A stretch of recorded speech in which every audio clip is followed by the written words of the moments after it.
नहीं, उनका कोई राष्ट्रपति अभिभाषण पे भाषण नहीं था, सिर्फ कांग्रेस को कैसा खोसे, कैसी टीका करे, इसमें वो मस्त थे। कांग्रेस ने क्या किया, फलाना फलाना, यही बातें वो बोल रहे थे। लेकिन कांग्रेस ने क्या किया उनको क्यों समझ में नहीं आ रहा, मुझे खुद को समझ में नहीं आ रहा है उनके विचारों के। एक तो मैं समझता हूं ये तो लोग ऐसे हैं संविधान को नहीं मानने वाले हैं, जिन्होंने दांडी मोर्चा यात्रा जो गांधी जी ने निकाली थी उसमें कभी हिस्सा नहीं लिया, भारत छोड़ो आंदोलन में शामिल नहीं हुए, जो लोग आज कांग्रेस को राष्ट्रभक्ति का पाठ पढ़ाते हैं और राष्ट्रभक्ति के बारे में ऐसा बोलते हैं कि जैसा इन्होंने ही 2014 को ही इन्होंने देश को आजादी दिलाई है, ऐसा उनका मानना है। लेकिन देश को आजादी मिली 1947 में, ये उनके दिमाग में नहीं है। और उसके लिए कौन कौन लड़े, अपनी जान दी, और कांग्रेस पार्टी ने कितना काम उस वक्त किया, ये उसको रिकॉग्नाइज भी नहीं करना चाहते हैं और उसके बारे में बताना भी नहीं चाहते। हालांकि गांधी जी ये गुजरात के हैं और उनको तो ये प्राइड होना चाहिए, कांग्रेस पार्टी के एक महान नेता गांधी जी ये सब कुछ काम किए। नेहरू जी, वल्लभ भाई पटेल, मौलाना आजाद, ऐसे कई लोग मिलके काम किए, उनके शायद वो भूल गए हैं। और जो आदमी खुद बचपन से ही एक स्कूल रहता ना बच्चों का खेलने का, प्ले स्कूल से लेकर अब तक उन्होंने जो पाठ पढ़ा है वो सिर्फ आरएसएस का पाठ पढ़ा है और वही सिलेबस वो पढ़े हैं, वो बार बार वही सिलेबस को वो दोहराते हैं। दूसरी चीज, अनगिनत इतनी झूठी बातें उन्होंने कही। हम खुद को भी एक देश का एक प्रधानमंत्री होके इतने झूठ बोल रहे हैं, हमको खुद को शर्म आती है। और वो झूठ दबा के बोलते हैं, जोर से बोलते हैं कि वो सच बने, यही उनकी बार बार इच्छा है, झूठ बोल के सच दिखाना। और दूसरा, बेरोजगारी इतनी है कि पहले यूपीए के सरकार में 2.2 बेरोजगारी थी, आज 45 साल में सबसे बड़ा अनएम्प्लॉयमेंट उनके जमाने में हो गया है। और ये नहीं महसूस कर रहे हैं कि अनएम्प्लॉयमेंट, वो अगर पूछे तो वो बोलते हैं कि प्रोविडेंट फंड में इतने रजिस्टर हो गए, ईएसआई में इतने रजिस्टर हो गए। ये नहीं, ये तो अगर है सो नौकरियां कम करके ज्यादा लोग कैसा प्रोविडेंट फंड में ईएसआई में रजिस्टर होते, जो है वही लोगों को अगर आप रजिस्टर करके ये बताते हैं कि इंक्रीज हुआ एम्प्लॉयमेंट, तो गलत है। आप एम्प्लॉयमेंट एक्सचेंज से नंबर लो, आपको मालूम होता। मैं ये कहूंगा कि एनडी के मतलब ही है non data available, NDA, non data available, उनके पास कोई डाटा नहीं है, वो सच बात बता नहीं सकते और उस पे वो झूठ बोलने जाते हैं। और यूपीए के 10 सालों में दौरान जीडीपी विकास दर औसतन 8.13% रहा। आपके दौरान यानी मोदी जी के दौर में केवल 5.6% हुआ। इसको भी वो मानने को तैयार नहीं कि यूपीए गवर्नमेंट में ज्यादा थी। वर्ल्ड बैंक की माने तो 2011 में भारत विश्व का तीसरा सबसे बड़ी अर्थव्यवस्था बना चुका था, लेकिन मोदी जी उसको भी मानने के लिए तैयार नहीं है। हमने 10 साल में 14 करोड़ लोगों की गरीबी से बाहर निकाले। इधर उधर के भाषणों को काट काट कर वो भ्रम फैला रहे हैं। कितना भी झूठ आप फैलाओ, लेकिन आंकड़े अपने जगह पे हैं। और पहले जो 2011 के सेंसस में जो है वो दिखाना जरूरी है, और वो 2021 के आंकड़े बाहर नहीं निकाल रहे। क्यों? क्योंकि वो जो झूठ बोल रहे हैं वो सब बाहर निकलेगा। तीसरा, मोदी जी पब्लिक सेक्टर के बारे में बोले कि बढ़ चुके हैं, कम नहीं। 2022 तक 147 पब्लिक सेक्टर यूनिट्स थे और उसको प्राइवेटाइज करने के लिए उन्होंने अपनी बात अलग ढंग से रखी कि हमने प्राइवेटाइज नहीं, हम ज्यादा पब्लिक यूनिट्स बढ़ा रहे हैं। तो एक तरफ तो बेचो और लूटो की बात चल रही है, और दूसरे तरफ ये कहते हैं कि हम पब्लिक सेक्टर ज़्यादा बढ़ाए हैं, और उसका मतलब ये है कि एम्प्लॉयमेंट भी ज़्यादा बढ़ा। तो छोटे छोटे दुकान लगाकर एमएससी के कोई फैक्ट्रियाँ निकाल कर अगर आप कहेंगे कि पब्लिक सेक्टर बड़े हैं, तो इसमें कोई अर्थ नहीं। आप बताइए कौन सा ऐसा भिलाई के जैसे कारखाने हो गए, कौन से ऐसे HAL, HM, BEL, BHEL के जैसे कारखाने हो गए। अगर ऐसे कारखाने होते तो यहाँ हजारों लोग काम करते हैं। तो इसमें भी वो झूठ बोल रहे हैं। और सरकार में अब तक सब छानबीन के हमने निकाला 30 लाख पद खाली है, वो भरते नहीं। और अगर वो भर दिए तो SC, ST, OBC को 15 लाख नौकरियां उनको मिलते हैं, लेकिन उसको भी वो मानने को तैयार नहीं है। खास करके ये अपने रेलवे, स्टील और स्कूल, इसमें सभी में पेट्रोलियम खाली है। तो वो अपना उधर भी उधर ये विषय पे वो अपने ध्यान में नहीं ले रहे। एक स्कूल लेवल में एकलव्य स्कूलों की बात करें, इसमें 70% शिक्षक खाली है। अगर 70% शिक्षक खाली है तो बच्चे क्या पढ़ेंगे?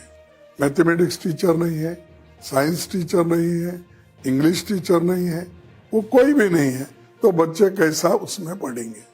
ये सब भर्ती अगर नहीं करे तो नेचुरली उन्होंने जो पार्लियामेंट में और लोकसभा में कहा है वो सब झूठा है, और उन्होंने अपनी बातों को बार बार वो कह रहे हैं। चौथी बात यह है, असल में सरकार के पास कोई डाटा नहीं इसीलिए सब कुछ हो रहा है। आप डाटा निकालो, 2021 का सेंसस बाहर निकालो, आपको मालूम होगा लोगों की इनकम क्या है, लोगों की जीडीपी क्या है, ये सारी चीजें बाहर आ जाएंगे। और झूठ फैलाना और मोदी जी की गारंटी उन्होंने जो कहा वो भी बाहर आएगा, कितने तुम्हारे गारंटी कामयाब हुए।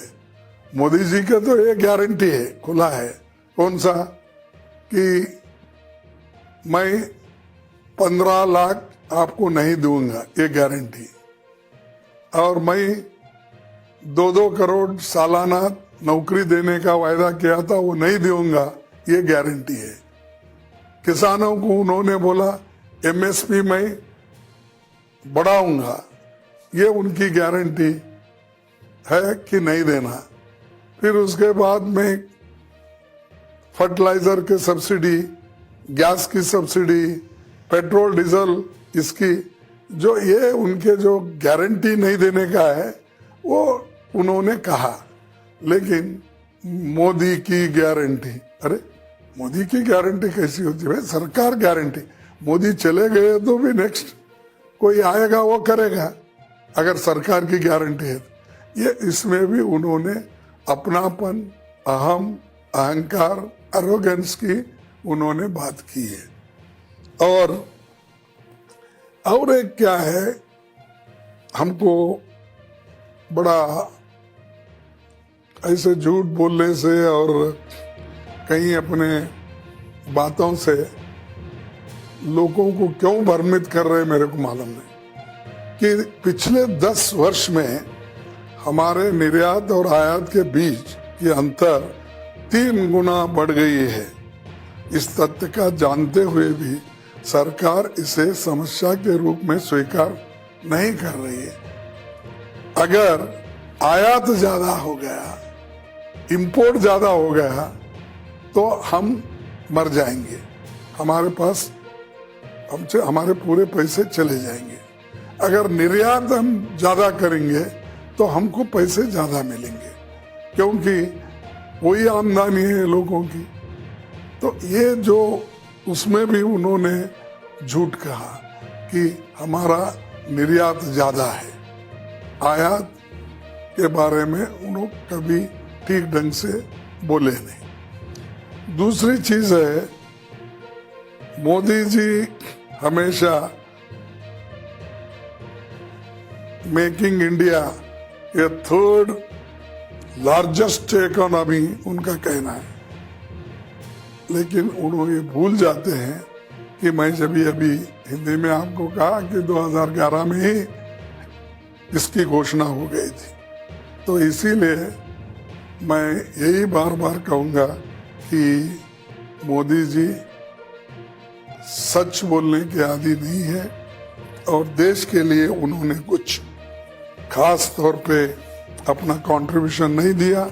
और देशभक्ति के बारे में अगर बोलना है तो मैं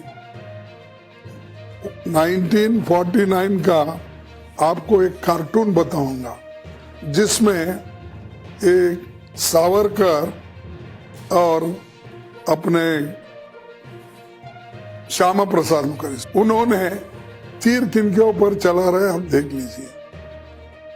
क्या ब्रिटिशरों के ऊपर तीर चला रहे, क्या गांधी जी के ऊपर चला रहे, या कांग्रेस के ऊपर चला रहे? कांग्रेस अगर कुछ भी नहीं है तो रोज उठ के उसके खिलाफ क्यों बात करते हैं? ये एक बात। और एक बात मैं आपसे बताऊंगा कि 1942 में भारत छोड़ो आंदोलन के खलनायक और संघ के हीरो श्याम प्रसाद मुखर्जी, ये पढ़िए, उन्हीं का है बयान। उसमें खुला उन्होंने कहा है 26 जुलाई 1942 में बंगाल के गवर्नर को चिट्ठी लिखकर श्याम प्रसाद मुखर्जी ने भारत छोड़ो आंदोलन के हर हाल में कुचलने की सलाह दी तथा अंग्रेजी हुकूमत को प्रति अपनी वफादारी दोहराई। आगे अभी भी बहुत कुछ है, मैं नहीं पढ़ना चाहता हूँ। एक चीज उनकी है देशभक्ति का चिट्ठी। और उसके बाद में उन्होंने ये भी कहा कि भारत छोड़ो आंदोलन में तो उन्होंने सपोर्ट नहीं किया, और उसके बाद में 97 में गोलवलकर गुरुजी भी उनके संघ के जो ये है, उन्होंने ही ये बताया ये कांग्रेस वाले क्या कर रहे हैं। ये तो उनका दृष्टिकोण है कि भारत में ब्रिटिश राज सत्ता का विरोध कर रहे हैं, फिर हम विरोध नहीं करें तो कौन करना चाहिए। देखो, जो बिपिन चंद्र ने अपनी पुस्तक कम्युनलिज्म इन इंडिया ये लिखी है, उसमें उन्होंने ये बताया कि अपना ये किस ढंग से आरएसएस वाले उस वक्त ब्रिटिशर को चिट्ठियां लिखते थे। नेताओं ने आरएसएस की ओर से बॉम्बे के गृह विभाग के सेक्रेटरी से मुलाकात की। होम डिपार्टमेंट ने इस बैठक के संबंध में एक नोट लिखा, जिसके अनुसार अभ्यंकर ने आरएसएस की ओर से यह आश्वासन दिया कि वे सरकार द्वारा जारी निर्देशों और प्रतिबंधों का पालन करेंगे। ये है, आगे भी है, मैं नहीं पढ़ना चाहता हूँ। ये हर एक आरएसएस के नेताओं की मानसिकता है। उसके बाद में उनके जो भी बातें हैं वो सिर्फ हिंदुस्तान के खिलाफ और राष्ट्र के खिलाफ उन्होंने किया है, और उनको कोई हक नहीं है कि कांग्रेस के देशभक्ति के बारे में उन्होंने बात करे। और देश उठ रहा है, देश, यही मोदी जी जब चीफ मिनिस्टर थे गुजरात के 13.5 साल, उन्होंने ये बात कही कि जो भी टैक्स सेंट्रल गवर्नमेंट कलेक्ट करती है उसमें 50% टैक्स स्टेट को मिलना चाहिए।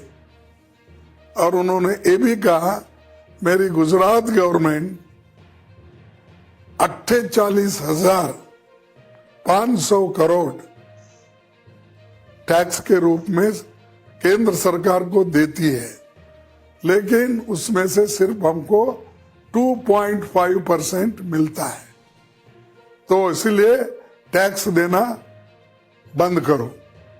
तो ये मानसिकता उनकी है, और उन्होंने देश तोड़ने की बात कर रहे, पैसे नहीं दिए तो अरे तुम खुद ही बोले, उसका सीड आपने डाला। और उसके बाद में उन्होंने ये भी कहा कि एक तरफ टैक्स मत दो बोले, एक तरफ 50% दो बोले, दूसरे तरफ हमको 2.5 अगर वहां से मिलता है तो ये स्टेट के साथ बेईमानी है। अब बेईमान कौन कर रहे? आप सबसे कम पैसा कर्नाटक को दे रहे, तमिलनाडु को दे रहे, केरला को दे रहे, तेलंगाना को दे रहे, और जहां आपकी गवर्नमेंट नहीं है वहां पर कम पैसा, और जहां पर आपकी गवर्नमेंट है वहां मनमाने दे रहे हो।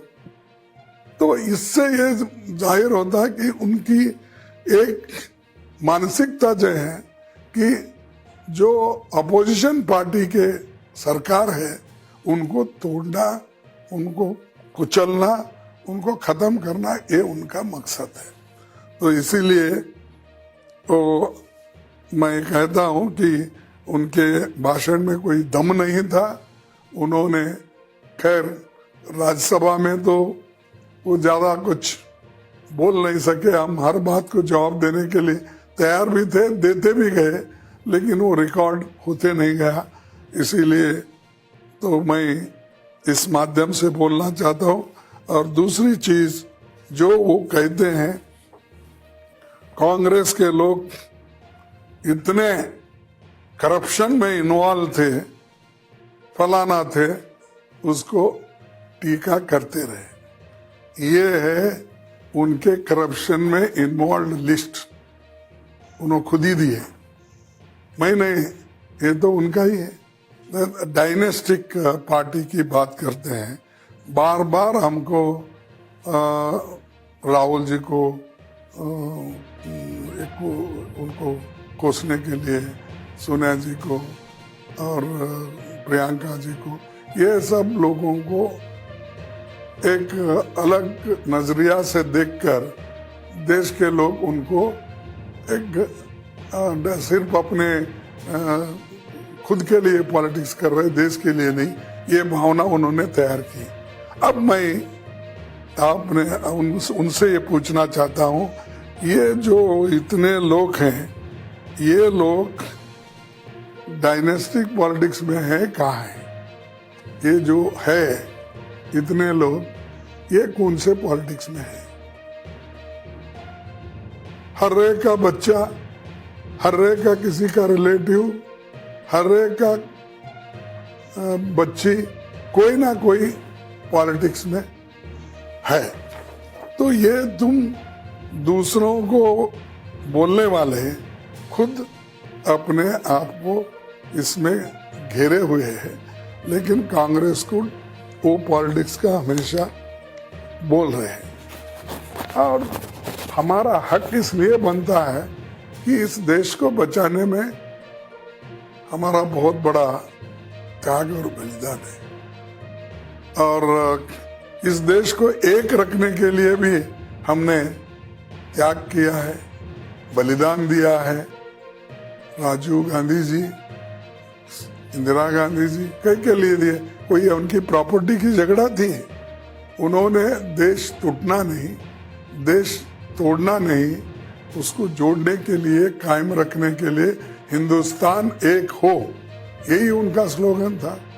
तो ऐसे लोग हमारे पास है, उनके पास कोई नहीं, ना आजादी के लिए कुछ करे, ना देश को एकता रखने के लिए कुछ करे। सिर्फ जो आया वो कुर्सी पे आके बैठ के या ऐसी बातें कर रहे हैं। मैं उदाहरण के तौर पर एक 5 पॉइंट बोलूंगा, छोटे छोटे। हमारे पार्टी के नेता जवाहरलाल नेहरू 9 बार जेल में गए और उन्होंने 3259 दिन जेल में काटा। गांधी जी 2338 दिन जेल में काटे।